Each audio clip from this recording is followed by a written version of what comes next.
Hey, hi guys, welcome to my channel. So ee roju video lo manam em chudabothunnamante communication assessment in Accenture anamata. So communication assessment anadi ela jarugutundi, so munduga manam daniki ela prepare avvali, దాంట్లో ఎన్ని sections ఉంటాయి, so అవన్నీ అయితే ఈ వీడియోలో చూస్తాం. Very short video. So let's get it to the video. మనందరికీ తెలిసింది, సో యాక్సెంచర్లో థర్డ్ రౌండ్ అయితే కమ్యూనికేషన్ అసెస్మెంట్. సో ఈ రౌండ్ మనం ఎలిజిబుల్ అవ్వాలి అంటే మన first round, that is cognitive and technical assessment, second round coding round అనమాట. సో ఈ రెండు రౌండ్స్ మనం క్లియర్ చేసి అయితే ఉండాలి. నెక్స్ట్ రౌండ్ మనం ప్రిపరేషన్ స్టార్ట్ చేసే ముందు కొన్ని థింగ్స్ అయితే మనం తెలుసుకోవాలి. దట్ ఈస్ యాక్సెంచర్లో third round is an elimination round. So చాలామంది it is non elimination round అని అయితే అనుకుంటారు, కానీ నేనైతే ఎలిమినేషన్ రౌండ్ అనే చెప్తాను. ఎందుకంటే ఈ రౌండ్ మనం ఎలా పర్ఫామ్ చేసినా కానీ next round, that is HR రౌండ్కి అయితే ఎలిజిబుల్ అవుతారు. కానీ అక్కడ ఆఫ్టర్ హెచ్ఆర్ రౌండ్ యాక్సెంచర్ వాళ్ళు అయితే ఓవరాల్ స్కోర్ అయితే క్యాలిక్యులేట్ చేస్తారు.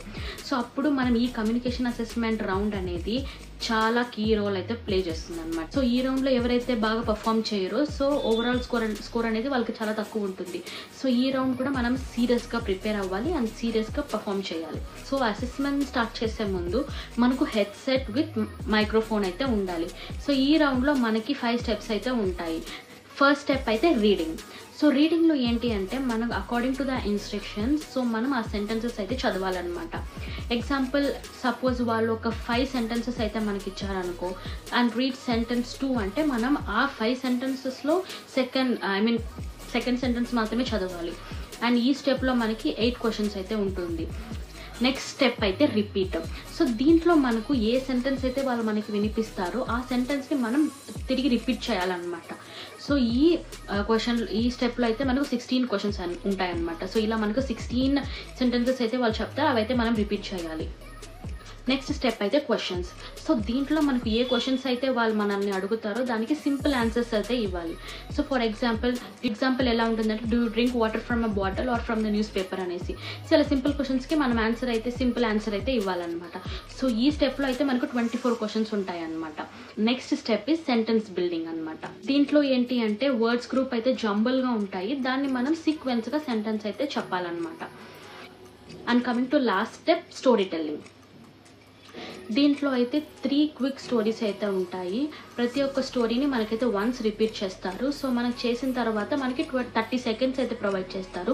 సో ఈ 30 సెకండ్స్లో మనం ఏ 3 స్టోరీస్ అయితే విన్నామో అవి రిపీట్ చేయడానికి ట్రై చేయాలన్నమాట. మీకు ఎంత గుర్తుంటే అంత దాన్ని మ్యాక్సిమం రిపీట్ చేయడానికి ట్రై చేయాలి. సో దాంట్లో వాళ్ళ సిచ్యువేషన్స్ ఏంటి, వాళ్ళ యాక్షన్స్ ఏంటి, వాళ్ళ క్యారెక్టర్స్ ఏంటి, అవన్నీ మనం గుర్తుపెట్టుకొని మనం చెప్పడానికి ట్రై చేయాలన్నమాట. సో మీకు బీప్ సౌండ్ లాస్ట్లో 30 సెకండ్స్ ఎండ్లో మీకు వినిపిస్తుంది. సో దట్ ఈస్ మీకు టైం అయిపోయింది అని అర్థం అనమాట. సో ఇవన్నీ 5 రౌండ్స్ అయితే ఉంటాయి కమ్యూనికేషన్ అసెస్మెంట్లో. సో ఇవన్నీ అయిపోయినాక మనకైతే అసెస్మెంట్ అనేది సబ్మిట్ అయిపోతుంది. సో ఇవే అనమాట 5 స్టెప్స్ కమ్యూనికేషన్ అసెస్మెంట్లో. సో నేను ఫాలో అయిన ట్రిక్ ఏంటి అంటే, కమ్యూనికేషన్ ముందైతే నేను English movies without sub titles అయితే చూశాను అనమాట. సో అది నాకు కొంచెం హెల్ప్ అయింది. సో ఈ ట్రిక్ మీకు కూడా యూజ్ అవుతుందేమో, మీరు కూడా ట్రై చేయండి. సో అది కమ్యూనికేషన్ అసెస్మెంట్ గురించి. సో మీకు ఇంకా అసెస్మెంట్స్లో కానీ వేరే రౌండ్స్లో కానీ మీకు ఏమైనా డౌట్స్ ఉంటే ప్లీజ్ నాకు కమెంట్ చేయండి. నేనైతే కమెంట్స్ చూస్తాను, మీకు రిప్లై ఇస్తాను. So yeah, that's it for this video. So thank you for subscribing my channel. Please do like, share and subscribe. Bye guys.